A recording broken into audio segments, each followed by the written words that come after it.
You there? The black girl in the back with the cheap uniform. Chase Hendricks's voice cut through the theater. 500 guests turned. 2 million viewers watched online. He dragged 11-year-old Zara Williams into the spotlight and handed her an impossible note. What she did next didn't just prove him wrong, it ended his entire career. Zara Williams was 11 years old when her world changed forever. She lived in Compton with her mother and 2 younger brothers in a cramped 2-bedroom apartment where the heater only worked in one room. Her mother, Sarah, was a nurse at County General, working night shifts and sleeping during the day in stolen 3-hour blocks, while Zara made mac and cheese for her brothers and helped them with homework. Money was always the question in their house. Can we afford it? Not this month? Maybe next year. The white blouse Zara wore that night came from a discount store, tags still attached until that morning in case they needed to return it. But Zara had a gift that money couldn't buy.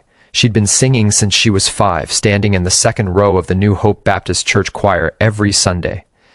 By 7, her choir director, Miss Johnson, had pulled her mother aside after service with news that changed everything. "Your daughter has perfect pitch," Miss Johnson had said, her voice filled with wonder. 1 in 10,000 people can identify any note just by hearing it. She hears things the rest of us can't. Perfect pitch meant Zara could hear a note and tell you exactly what it was. D sharp, F natural, C6. She didn't just hear music. She understood it on a level most people never could. Her range was unusual too, from the low chest voice of D3 all the way up to the impossibly high whistle register of G6. Those crystalline notes that sounded like wind chimes in a cathedral. She didn't know this was rare. She just knew it felt right when she sang, like breathing, like coming home. She sang at church. She sang in the school choir at Jefferson Elementary where the music budget had been cut 3 years running. She sang in her room at night, quietly, teaching herself runs from YouTube videos on her mother's old phone. Hen. The letter came bar. Jefferson Elementary had been selected for Chase Hendricks's annual charity gala. 20 choir students would perform as background vocals on a real stage, in front of real cameras, broadcast to millions. The whole school erupted in celebration at bar. Chase Hendricks was more than famous. He was an icon. 4 platinum albums, 2 Grammy Awards, endorsement deals with Pepsi and Nike. His brand was built on being generous, the voice of a generation who gave back. Every year he held these galas in different cities, raising money for underprivileged schools, posing for photos with kids who looked like they needed saving. The press called him a saint. ND, at the center of everything, was his signature note. The whistle register C6 at the end of his hit song Higher Ground that no one else in the industry could hit. That note had made him millions. That note had made him untouchable. Zara had no idea she was about to prove that note was a lie. The discovery happened 4 hours before the gala during soundcheck. The Jefferson Choir had been instructed to wait backstage, stay quiet while Chase rehearsed his set. But Zara was curious. She wanted to see the stage, to feel what it would be like to perform in a real theater. He wandered near the wings, staying in the shadows, and that's when she heard it. Bruh. Chase was running through Higher Ground. His voice was good, trained, polished, expensive sounding, professional in every way. But when he reached for that famous high note, the one that had made him a superstar, something broke. Bar. His voice cracked. Around a 5, 2 full steps below where it should have been. The sound splintered like glass hitting concrete. He stopped immediately, frustrated, and snapped at his sound engineer. "Bring the track up higher on that section. I need more support." The engineer nodded, adjusted something on the massive mixing board. And when Chase sang it again, the note was perfect. Too perfect. It didn't sound like it was coming from his throat. It sounded like it was coming from the speakers. Zara stood there in the darkness, her heart pounding. She had perfect pitch. She could hear the difference between a live voice and a recording. She could hear the slight digital shimmer, the way the note sat on top of the music instead of woven inside it. That perfect C6 wasn't Chase Hendricks. It was a backing track. The realization hit her like cold water. The note that had made him famous. The note that millions of people believed he could sing. The note that had earned him Grammys and millions of dollars. It was fake. She went back to the choir risers and said nothing. Who would believe an 11-year-old girl from Compton over a man who'd sold 40 million albums? Who would believe her over someone with 2 Grammys sitting on a shelf? But as the theater filled with guests and the cameras went live, Zara couldn't shake what she'd heard. And when Chase's eyes found her in the back row during the opening number, When his gaze lingered just a second too long, she realized something terrifying. He knew she'd been watching. He knew she'd heard. "You there." Chase's voice sliced through the applause after the choir's opening number. "The black girl in the back with the cheap uniform. Come up here, now." 500 guests turned to stare. 2 million viewers watching the live stream shifted their attention. Zara's hands started trembling. "I'm sorry, sir," she managed, her voice barely audible. "I didn't mean to save it." He grabbed her shoulder, not gently, and pulled her into the spotlight. The stage lights were blinding. "Let's see if you can actually sing or if you're just taking up space." He snapped his fingers at the band. "Give her higher ground." The impossible note that made me $2 million.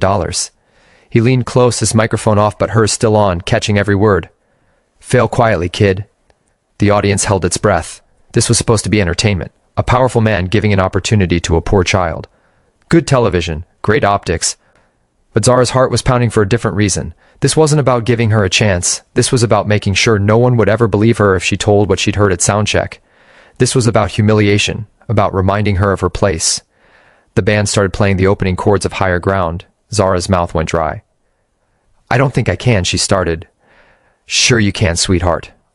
Chase's voice was loud, meant for the cameras. "Just follow the music." But something in Zara shifted. Her grandmother's words from that morning echoed in her mind. "Baby, if someone tries to make you small, you stand tall."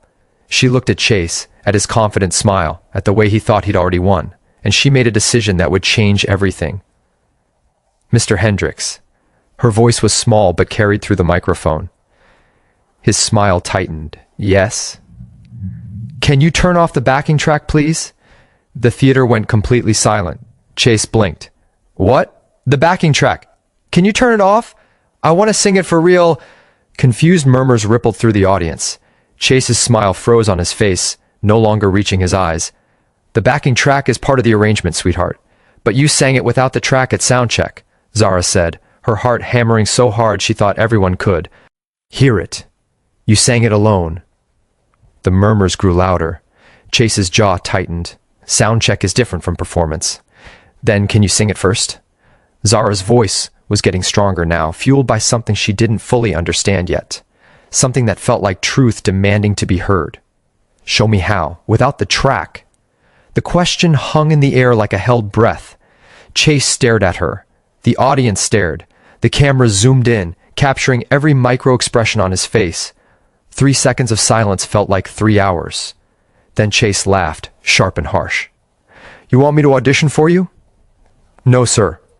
Zara looked directly at him. "I just want to see if you can actually hit the note." The theater erupted. Gasps. Scattered nervous laughter. Someone in the front row said, "Oh my God." Chase's face flushed deep red. "Of course I can hit the note. I've been hitting it for 15 years. "Then show me." For a moment, Chase looked like he might drag her off the stage. His hand flexed at his side, but he was trapped. 2 million people were watching. 500 guests had their phones out. If he refused, he'd look weak. If he failed, he'd look like a fraud. "Fine." The word came out through clenched teeth. "You want a demonstration?" He turned to his sound engineer. "Kill the backing track, all of it." The engineer hesitated, his face pale. "Chase, maybe we should do it?" The engineer pressed a button. The music thinned, stripped down to just the band. Exposed. Chase raised his microphone and began to sing. His voice filled the theater, strong at first, confident.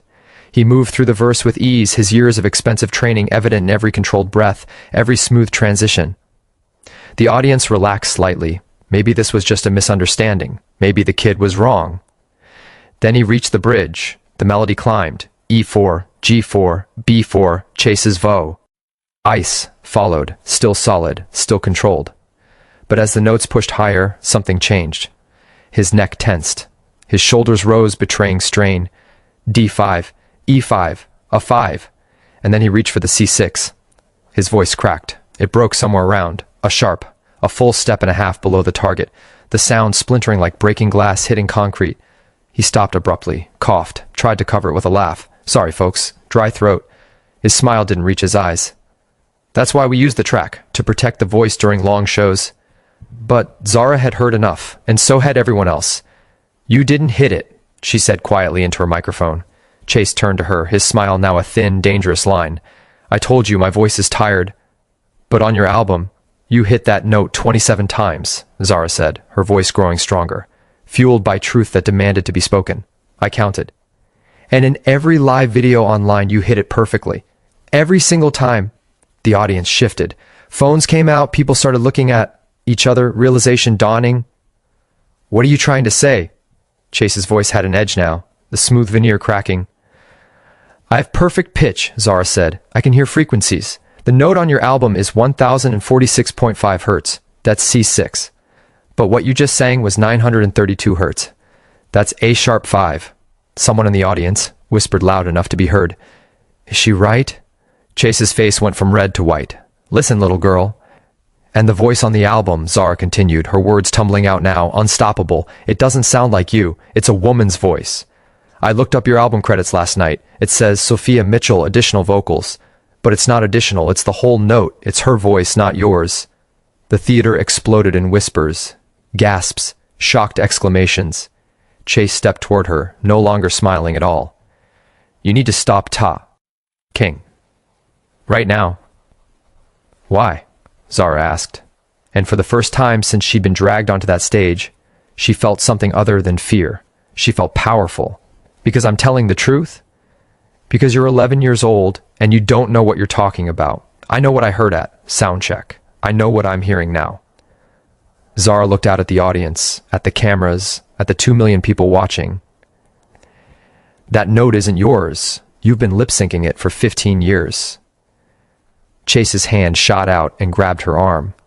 Not hard enough to hurt, but hard enough to control, to drag. We're done here. But before he could pull her off stage, a voice came from the wings. Actually, she's right.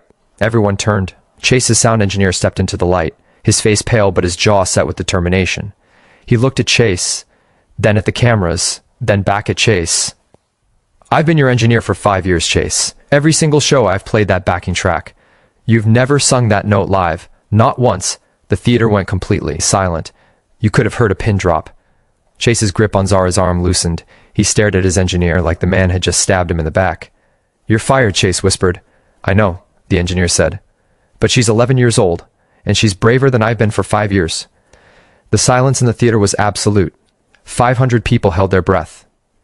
2 million people watched online, fingers frozen over their screens. Chase Hendricks stood frozen, his carefully constructed world crumbling in real time. This is ridiculous, he said, his voice shaking. You're going to believe some kid over me? I have 2 Grammys. I've sold 40 million albums. Then prove her wrong, someone shouted from the audience. Sing the note. Chase's face went from red to white to gray. I just did. No, you didn't, someone else called. Ed out, you cracked. We all heard it. The crowd was turning. The narrative was shifting. Chase looked at Zara standing there in her discount store blouse, and something ugly twisted in his chest. Fine, he said, his voice sharp with desperation. You think you're so smart? You sing it. Right now. No preparation, no warm-up, no second chances. Let's see if you can back up that mouth. Zara's hands trembled. This was the moment. She either proved herself or became exactly what Chase said she was, an attention-seeking kid who didn't know her place. Miss Johnson's voice carried from the choir section. You can do this, baby. Sing like you do at church. Zara closed her eyes, took a breath, felt the air fill her lungs, felt her diaphragm expand, felt every lesson she'd learned in that small Baptist church settle into her bones. She opened her eyes and nodded to the band. They started again, the intro to Higher Ground for the second time that night. But everything was different now. Zara began to sing. Her voice started soft, almost tentative. The first verse was low, comfortable, well within her range. She focused on the words, on the story the song was telling. Some people in the audience exchanged glances. She was good, sure, but nothing extraordinary yet. Then she reached the pre-chorus. Her voice opened up, gaining power without losing control. There was something raw and honest in her tone that hadn't been in Chase's polished, overproduced performance.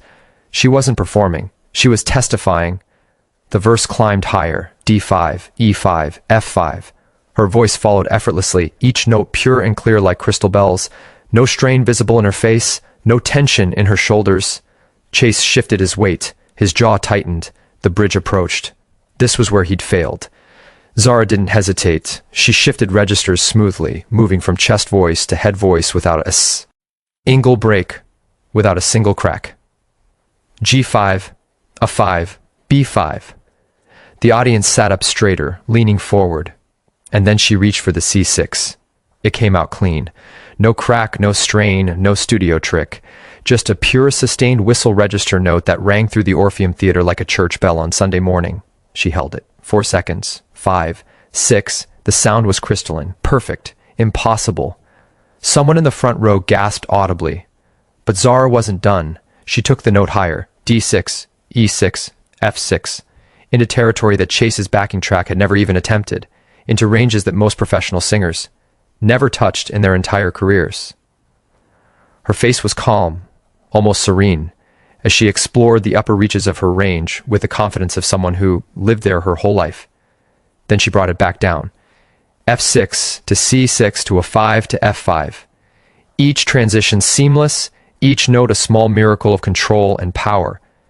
She finished the bridge and moved into the final chorus, her voice now fully open, no longer hiding, no longer afraid. When she sang the last word and let it fade into silence, nobody moved. Nobody breathed. Then the theater erupted, 500 people on their feet, screaming, applauding, some with tears streaming down their faces. The Jefferson Elementary choir was jumping up and down. Miss Johnson had both hands over her mouth, crying openly. The online stream exploded with comments moving too fast to read. Within 30 seconds, 50,000 people had shared the video. Within a minute, Zara Williams was trending worldwide. Zara stood in the spotlight, breathing hard, not quite believing what had just happened. Her hands were still shaking, but now it was from adrenaline, not fear. Chase Hendricks looked like he'd been struck by lightning. His face had gone completely gray. Then Yolanda Carter stood up. She was a legendary R&B singer, sitting as a guest judge, in the front row. She was crying as she spoke, her voice thick with emotion. "That," Yolanda said, pointing at Zara, "is the best thing I've heard from an 11-year-old in my entire 40-year career. Baby, you didn't just hit that note, you owned it. You made it yours." The applause grew louder, a thunderous wave of sound. Marcus Webb, a legendary music producer who'd worked with Alicia Keys and Kendrick Lamar, stood up next. He was shaking his head, his expression a mix of awe and anger. "I need to say something," he announced. "I've been in this industry for 30 years, and what we just witnessed was an 11-year-old child singing a note that the man who made it famous can't actually hit." The audience went quiet, the weight of his words settling over them like a heavy blanket. Marcus turned to face the crowd directly. "That album track? I mixed it. I was there in the studio. And Zara's right. That's not Chase's voice on those high notes. That's Sophia Mitchell. She's a session singer in Atlanta. She was paid $2,000 and asked to sign an NDA. She never got proper credit for the notes that made this man millions." Chase tried to speak, but no sound came out. His mouth opened and closed like a fish drowning in air. "I stayed quiet because that's what you do in this industry," Marcus continued, his voice heavy with regret. "You protect the star, you protect the money, you protect the lie." He looked at Zara. "But I'm done protecting lies, especially when an 11-year-old has more courage than I've had in 3 decades. The theater exploded again. Journalists typing furiously on laptops and phones. Audience members shouting questions. Cameras abandoning their fixed positions to capture every angle. Chase finally found his voice. "This is insane. You're going to destroy my career over a backing track? Everyone uses them. Beyoncé uses tracks, but she doesn't claim she's singing live." Yolanda shot back. "She doesn't sell tickets to live performances and then lip-sync the most important note. That's not artistic choice, Chase. That's fraud. I didn't," Chase sputtered, looking around desperately for support. But his band members were looking away. His manager was on his phone, probably calling lawyers. Chase turned to Zara, and for a moment she saw something in his eyes that made her step back. Rage, yes, but also fear. The fear of a man watching his empire crumble in real time. "You're going to regret this," he said quietly, but his microphone was still on, catching every word. "You and your little school and your nobody teacher. I will make sure you never work in this industry. Do you understand me? Never." The threat hung in the air, caught by every camera, recorded by every phone. Miss Johnson started to rise from her seat, protective instinct kicking in. But Zara spoke first. "I'm 11 years old," she said, her voice steady and clear. "I don't work in the industry. I just sing because I love it, and you can't take that away from me." She paused, then added, "But maybe someone should take it away from you." The theater went completely silent. Then someone started a slow clap, then another. Within seconds, 500 people were applauding. Not for Chase Hendricks, but for a child who'd refused to be silenced, who'd refused to lie, who'd stood up to power with nothing but truth. Chase looked around at the cameras, at the faces, at the ruins of everything he'd built on stolen voices and protected lies. Then he walked off stage. The moment his foot hit the wings, the theater erupted again. The chaos lasted 20 minutes before security cleared the theater. But the real chaos was just beginning online. Within 5 minutes of Zara's performance, Chase's Wikipedia page had been edited. Within 10, major music blogs were posting articles with headlines like "Famous Singer Exposed by 11-year-old." Within 15, 3 of his sponsors had issued statements saying they were reviewing their relationship with him. But Chase wasn't going down quietly. By the next morning, his legal team had filed a $10 million defamation lawsuit. Not just against Zara, against everyone. Sophia Mitchell, Marcus Webb, Jefferson Elementary School. The message was clear: speak the truth and we'll destroy you financially. Zara's mother stared at the legal document, delivered to their apartment, her hands shaking. "We don't have money for a lawyer," she whispered. "We don't have money for anything." But then something unexpected happened. A knock came at their door. Diana Carter, an entertainment attorney, stood there with her briefcase. "I'd like to represent your daughter, pro bono, no charge." By that afternoon, their kitchen table was covered with documents and allies. Sophia Mitchell arrived with her contracts and recordings ready to testify. Marcus Webb brought evidence from his years in the industry. 7 more session singers came forward, each with their own story of being erased so Chase could shine. The narrative flipped. Social media exploded with hashtags, #BelieveZara, #ProtectThatChild, #SessionSingersMatter. Alicia Keys tweeted support. John Legend offered to cover legal fees. Kelly Clarkson, Fantasia, Jennifer Hudson, all speaking up. 2 weeks later, they were in court. Judge Patricia Moreno looked at Chase's legal team, then at 11-year-old Zara, and something flickered across her face. "Mr. Kraft," she said to Chase's attorney, "you're seeking an injunction against an 11-year-old child for telling the truth? You honor the defendant's age doesn't negate the harm. Were her statements false?" The judge interrupted. "Bar, sile, ce, yes or no, counselor. Bar, the cha. Characterization was misleading. Yes or no?" More silence. Judge Moreno made a note. "That's what I thought." She looked at Chase directly. "Mr. Hendricks, I'm going to ask you something. Can you, right now in this courtroom, sing the note in question?" Chase's face went pale. "Your Honor, I don't see how that's relevant." "It's extremely relevant. You're asking this court to silence people who say you can't hit a note, prove them wrong. Sing it." The courtroom held its breath. Chase looked at his lawyers, at the judge, at Zara sitting there in her same white blouse. My voice isn't warmed up. I can't just perform on demand." "You performed on demand for 15 years, Judge Moreno said. "You sold tickets to live performances. Surely you can demonstrate it once." Chase's mouth opened, closed. No sound came out. "That's what I thought." Judge Moreno picked up her gavel. "The motion for injunction is denied. Furthermore, I'm sanctioning the plaintiff for bringing a frivolous suit intended to silence truthful speech." She looked at Zara. "Miss Williams, you're free to continue telling your story. That's called the First Amendment. It protects truth even when truth is inconvenient." The gavel came down. 3 months later, Chase Hendricks filed for bankruptcy. His sponsors had withdrawn. His label dropped him. His Vegas residency was canceled. The class action lawsuit from ticket holders settled for $23 million. Both Grammy Awards were revoked, the first time in Grammy history for fraudulent representation of vocal performance. His mansion went up for sale. His car collection, recording studio, music rights, all liquidated to pay debts. He attempted a comeback tour 6 months later. Unplugged and unfiltered, he called it, promising everything live. He sold 11% of tickets. After 3 shows, he canceled the rest. Last anyone heard, he was taking online courses at a for-profit college, making promotional videos nobody watched. But this story isn't about Chase's fall. It's about what rose. Zara Williams received 5 major label offers. Her mother declined them all. She's 11 years old. She needs to be a child first. Instead, Zara signed with an independent label owned by black musicians. The contract was unusual, no albums required until she turned 16, complete creative control, full ownership of her masters, and 15% of all earnings went to a fund she created, Unbreakable Voices, providing scholarships for young singers from underprivileged backgrounds. 50 scholarships the first year, 200 by year 3. She recorded one single, My Own Voice. She wrote it with Sophia Mitchell about finding courage, speaking truth, saying no when everyone expects silence. It went gold in 6 weeks. The industry changed. California passed Assembly Bill 2847, Zara's Law, requiring disclosure when live performances used pre-recorded vocals. 12 states adopted similar laws within 18 months. The Recording Academy overhauled credit requirements. Additional vocals was no longer acceptable. You had to name the singer. Spotify and Apple Music added detailed credits tabs to every song. Session musicians, invisible for decades, suddenly had names attached to their work. A session musicians union formed.